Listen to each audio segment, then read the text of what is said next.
आदि संग्रह भी बहुत प्रसिद्ध हुए। लोकायतन उनका प्रबंध काव्य है जो महात्मा गांधी पर लिखा गया है। पाठ्यक्रम में जो कविताएं हैं उनमें मौन निमंत्रण बहुत सुंदर कविता है।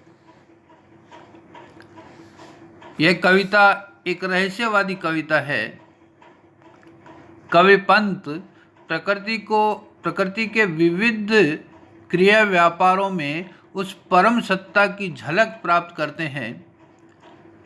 कवि कहते हैं, स्तब्ध ज्योत्सना में जब संसार चकित रहता शिशु सा नादान, विश्व के पलकों पर सुकुमार विचरते हैं जब स्वप्न अजान, न जाने नक्षत्रों से कौन निमंत्रण देता मुझको मौन। कवि कहता है कि जब चांदनी में पूरा संसार शिशु की भांति चकित सा देखता है, पूरा विश्व अज्ञात स्वप्नों में विचरण करता रहता है, तब न जाने नक्षत्रों से मुझे कौन आवाज देता है। जब सघन मेघों का भीमाकाश गरजता है, जब तमसाकार दीर्घ भरता समीर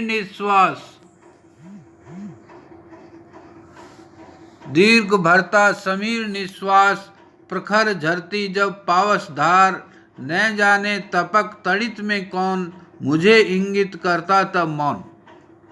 कवि कहता है कि जब घनघोर मेघों से विशालकाय आकाश काला होकर गरजता है,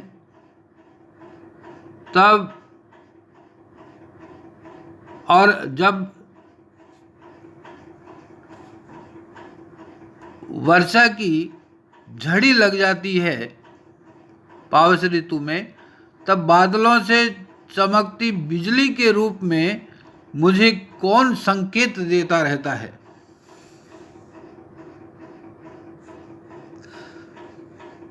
जब पृथ्वी का यौवन देख वसुधा का यौवन भार गूंज उठता, जब मधुमास विधुर उर्के से मृदु उद्गार, कुसुम जब खुल पड़ते सोछवास, न जाने सौरभ के मिस कौन संदेशा मुझे भेजता मौन। आगे कवि कहता है कि जब पृथ्वी का यौवन देखकर वसंत ऋतु चढ़ आती है और टूटे हृदय के उद्गारों की भांति फूलों में उच्छ्वास बाहर निकल पड़ते हैं, तब उससे फूटती सुगंध के माध्यम से मुझे पता नहीं कौन संदेश भेजता है। क्षुब्ध जल शिखरों की को जब बात सिंधु में मत कर फेनाकार, बुलबुलों का व्याकुल संसार बना बिथुरा देती अज्ञात, उठा तब लहरों से कर कौन न जाने मुझे बुलाता कौन। कवि पंत कहते हैं कि जब समुद्र में जल शिखरों को वायु मथ देता है और उन्हें फेन बना देता है, उन बुलबुलों के संसार को व्याकुल बना देता है, तब लहरों के रूप में उड़ते हुए हाथों से न जाने मुझे कौन बुलाता है। कवि उस परम सत्ता की ओर संकेत करता है जो निरंतर उसे आह्वान कर रहा है, निरंतर उसे आमंत्रित कर रहा है, लेकिन वह आमंत्रण मौन है। स्वर्ण सुख श्री सौरभ में भोर विश्व को देती है जब बोर, विहग कुल की कलकंठ हिलोर मिला देती भू नभ के छोर।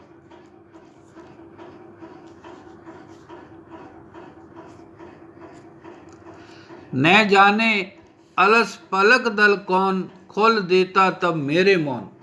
कवि कहता है कि जब भौर अपनी स्वर्णिम छटा सुख और श्री की संपदा से पूरे विश्व को सराबोर कर देती है और पक्षियों की चहचहाहट से पूरा आकाश और धरती इन दोनों के छोर हिलने लगते हैं, तब मेरे अलसाए हुए नेत्रों के दलों को या पलकों को न जाने कौन खोल देता है।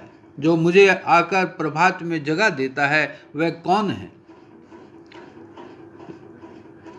तुमुल तम में जब एकाकार ऊँगता एक साथ संसार, बीरू झुंगर झिंगुर कुल की झंकार, कंपा देती निद्रा के तार, न जाने खद्योतों से कौन, मुझे पथ दिखलाता तब मौन। कवि कहता है कि रात्रि के समय जब पूरा संसार घोर अंधकार में एकाकार होकर सोता है, तब झिंगुरों की झनकार या आवाज से मेरी निद्रा को न जाने कौन तोड़ देता है, और खद्योतों की भांति न जाने कौन मुझे निरंतर मार्ग दिखलाता रहता है। खद्योत होते हैं जुगनू, जुगनुओं की भांति जो बीच बीच में प्रकाश करके मुझे जीवन का मार्ग दिखलाता है, वह न जाने कौन है।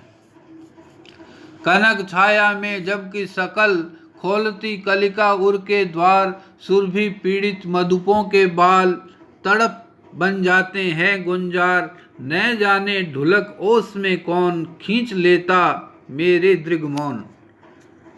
पंत कहते हैं कि जब अपनी स्वर्णिम छाया में कलियां हृदय के द्वार खुलती है या खिल उठती है, तब सुरभि से व्यथित भ्रमरों का गुंजार वेदना के रूप में ओषकण का रूप धारण कर लेता है, और अनायास ही मौन भाव से मेरे नेत्रों को अपनी ओर खींच लेता है।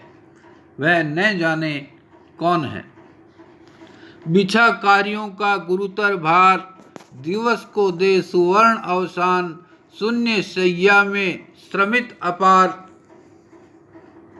जुड़ाता जब में आकुल प्राण, न जाने मुझे स्वप्न में कौन, फिराता छाया जग में मौन। पंत कहते हैं कि जब अपने कार्यों का गुरुतर भार नई पीढ़ी को सौंपकर, जब जीवन की संध्या वेला में अपने श्रम का परिहार कर शून्य शैया पर विश्राम करने के लिए आतुर होता हूँ, तब मुझे फिर से कौन है जो जगत के स्वप्न दिखाता है और जगत के स्वप्नों में विचरण करने के लिए आमंत्रित करता है। न जाने कौन है द्युतिमान, जान मुझको अबोध अजान, सुझाते हो तुम पथ अजान, फूंक देते छिद्रों में गान, अरे सुख दुख के सहचर मौन, नहीं कह सकता तुम हो कौन। अंत में कवि प्रश्न करता है कि हे प्रकाशमान, हे परमात्मा, आखिर तुम कैसे हो जो बार बार अपनी झलक दिखलाते हो। कवि कहता है, हे प्रकाशमान, तुम कौन हो जो मुझे अबोध अज्ञानी जानकर निरंतर पथ दिखलाते रहते हो और विरक्त हृदय में जीवन का गान फूंक देते हो। तुम मेरे सुख दुख में सदैव साथी हो, लेकिन मैं यह नहीं कह सकता कि तुम कौन हो। इस प्रकार कवि अज्ञात सत्ता के प्रति विस्मय और श्रद्धा भाव व्यक्त करता है। इस प्रकार यह कविता उस परम सत्ता की झलक प्रकृति के विविध कार्यों के मध्य देखती है। समुद्र में, शिखरों पर, वसंत में, फूलों में, रात्रि, प्रभात, सुख दुख, सब जगह वह परम सत्ता साथ लगी रहती है। इसलिए कवि उसके प्रति विस्मय भाव व्यक्त करता है, एक जिज्ञासा भाव करता है, उसे जानने का प्रयत्न करता है। यह रहस्यवाद की प्रथम स्थिति है, जब अज्ञात के प्रति कवि एक जिज्ञासा भाव व्यक्त करता है।